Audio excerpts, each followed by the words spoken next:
espaço para o seu talento, onde você estiver, unindo a qualidade de uma universidade de verdade. A qualquer hora, em qualquer lugar, se eu penso em EAD, eu penso em Unipar. A qualquer hora, em qualquer lugar, educação à distância é Unipar. Olá pessoal, tudo bem? Bem-vindos à nossa última aula da unidade 1 da disciplina de legislação ambiental. E na aula de hoje, então, a gente vai continuar o assunto da aula passada, né? Que era o capítulo do meio ambiente lá na Constituição Federal. Então, né, seguindo as explicações, né, falando a respeito dos espaços territoriais especialmente protegidos. Então, de acordo, né, com o VIT 2014, são considerados como parcelas do território em âmbito nacional, estadual e municipal, áreas, né, que são consideradas relevantes, né, em termos de valoração ambiental, ou seja, são locais onde ocorrem processos ecológicos, né, que são interessantes. Então, a existência, né, desses espaços territoriais acaba sendo um dos instrumentos, né, mais importantes na preservação do meio ambiente. Então, ainda segundo o VIT 2014, esses espaços eles são criados e são protegidos pelo poder público. E esses espaços, então, eles são classificados em áreas de preservação permanente, ou APPs, reserva legal, áreas de interesse especial, né, tais como as de proteção a mananciais, ao patrimônio cultural, histórico, paisagístico ou arqueológico. Então, pessoal, falando a respeito, né, superficialmente sobre o estudo prévio de impacto ambiental, que é o estudo de impacto ambiental / RIMA, que significa relatório de impacto ambiental, então, esse estudo, ele é o estudo ambiental mais famoso que existe, mais conhecido, e ele é um dos instrumentos mais importantes, né, quando se trata da preservação do meio ambiente. Por quê? Porque ele é um estudo que ele é exigido antes de qualquer atividade que seja potencialmente causadora de danos ambientais. Prestem atenção nisso, potencialmente causadoras de danos ambientais. E dependendo, então, do resultado, o poder público ele pode ou não autorizar o início da atividade. Então, por fato, né, desse estudo de impacto ambiental ele ser um estudo um pouco mais complexo, palavras difíceis, é necessário, então, a execução de um relatório de impacto ambiental, que é o RIMA, que nada mais é que um documento que vai explicar de maneira mais simples, mais clara, né, o que está escrito dentro do estudo de impacto ambiental, ok? Seguindo então, né, nossos próximos instrumentos é o controle, comercialização e produção de técnicas ou produtos que coloquem em risco a vida e o meio ambiente. Então, um exemplo é o poder público, então ele deve exercer, né, o poder de polícia com o intuito então de evitar os danos ambientais, né, de atividades decorrentes, né, das atividades econômicas que possam ser potencialmente degradantes. Exemplos, né, dessas atividades potencialmente degradantes são aquelas, por exemplo, que utilizam agrotóxicos, pesticidas, adubos químicos, entre outros.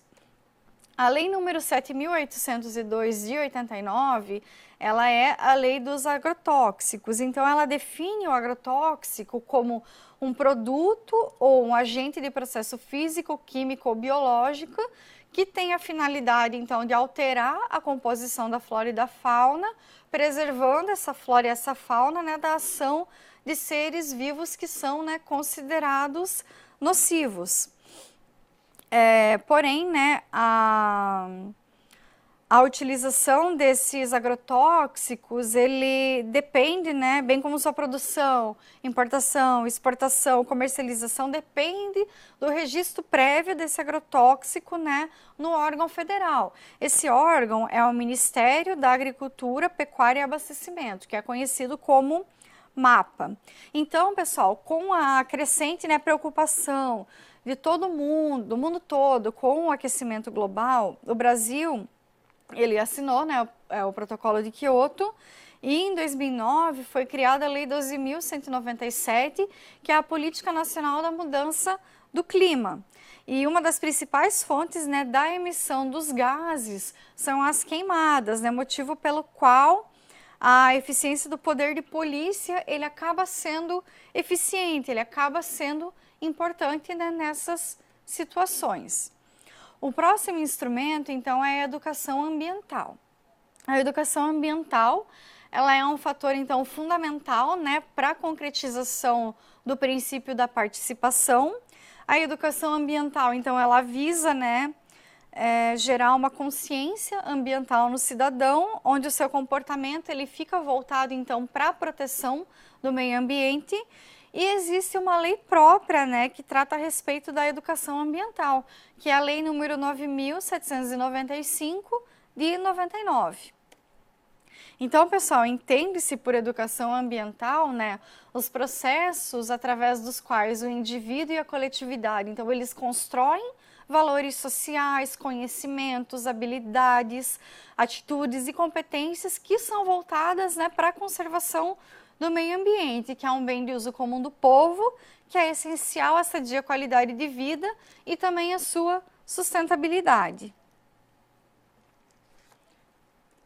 Então, ele é um componente, né, essencial e permanente da educação nacional, e lembrando, né, que todos têm direito à educação ambiental. Então, nosso próximo princípio é a proteção da flora e da fauna. Esse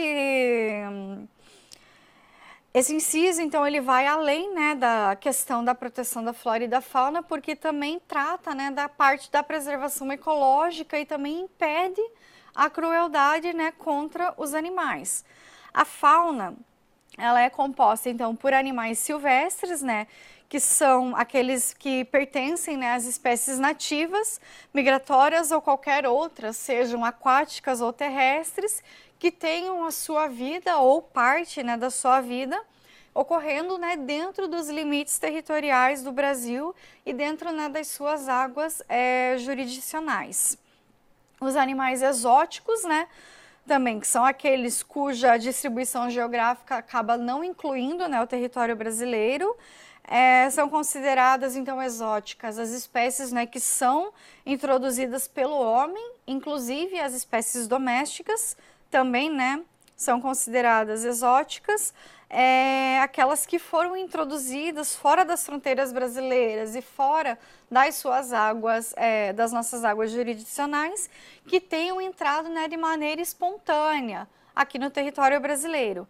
E animais domésticos, né, que são aqueles que se tornaram animais domésticos, né, através de processos como melhoramento zootécnico ou possuem, né, características, né, comportamentais que dependem do homem, né, que são os nossos animais domésticos. Então, o Supremo Tribunal Federal, ele proibiu, né, manifestações culturais que imponham, né, o sofrimento e maus tratos, né, aos animais. A vaquejada, ele é um assunto, né, que tem sido bastante discutido, né, no Supremo Tribunal Federal e na sociedade, porque acaba girando em torno, né, de dois valores. Primeiro é a manifestação cultural e também a questão da proteção aos animais. Só a título de curiosidade, né, a vaquejada, ela é uma atividade que ela é cultural, onde dois vaqueiros que ficam montados, né, a cavalo, eles precisam derrubar um boi, puxando o boi pelo rabo. Isso dentro de duas faixas, né, que são desenhadas com cal, que se chama, né, o Parque da Vaquejada. A vaquejada, então, existe uma lei, né, que é a lei número 13.364 de 2006, que coloca rodeio e vaquejado, então, como uma manifestação cultural nacional e de patrimônio cultural imaterial.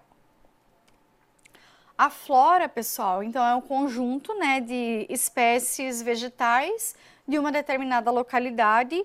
Então é de responsabilidade da União elaborar uma lista nacional, né, que contém as espécies da flora nativa que estão ameaçadas de extinção, e também compete aos estados e ao Distrito Federal elaborar uma lista também contendo as espécies da flora, né, que estão ameaçadas de extinção, claro, no âmbito, né, do seu território, né, no território estadual. Então, o parágrafo 2º do artigo 225 da Constituição Federal coloca, então, a responsabilidade pela recuperação dos danos ambientais ao explorador, né, dos recursos minerais, também devido ao impacto da sua atividade, causado pela sua atividade. Então, pessoal, seguindo o decreto número 9.632/89, ele diz que os empreendimentos que se destinam, então, à exploração dos recursos minerais deverão, quando da apresentação do estudo de impacto ambiental e do relatório de impacto ambiental, eles precisam, então, se submeter à aprovação do órgão ambiental competente, né? Também precisa ter o plano de recuperação, né, da área degradada.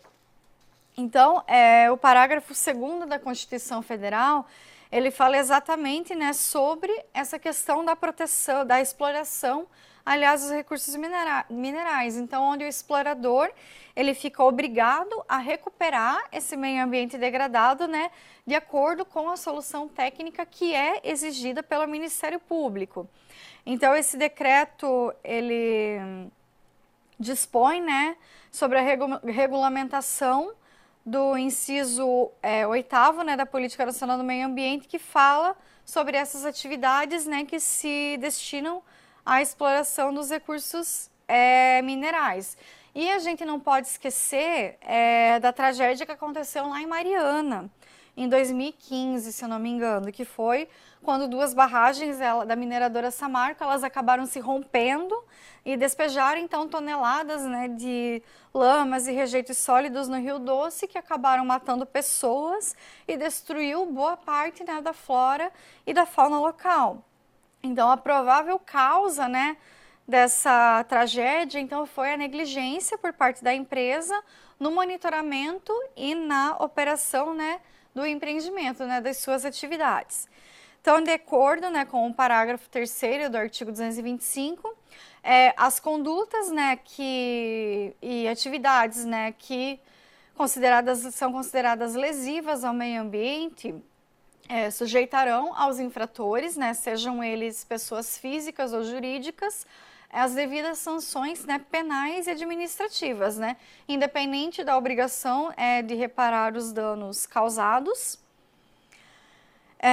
O parágrafo 4º da Constituição Federal, do artigo 225, ele considera como patrimônio nacional a floresta amazônica brasileira, a Mata Atlântica, a Serra do Mar, o Pantanal Mato-Grossense e a zona costeira. São indisponíveis, seguindo, né, o outro instrumento, né, são indisponíveis as terras devolutas ou arrecadadas pelo Estado por ações discriminatórias necessárias à proteção dos ecossistemas naturais. Então, terras devolutas são aquelas terras que pertencem ao poder público, ou seja, elas não possuem titulação e elas estão indisponíveis caso haja, né, a proteção dos ecossistemas no seu interior. Da mesma forma que as terras que são arrecadadas, né, devido às ações discriminatórias. O artigo 6º, ele fala a respeito, o parágrafo 6º, aliás, perdão, ele fala a respeito das usinas, né, que operam, né, com reator nuclear, que elas deverão então ter sua localização definida em lei federal.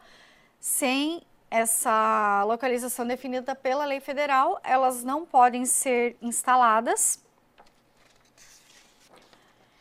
Então, pessoal, com isso a gente acaba finalizando a parte do capítulo do meio ambiente na Constituição Federal. Também finalizamos a nossa primeira unidade.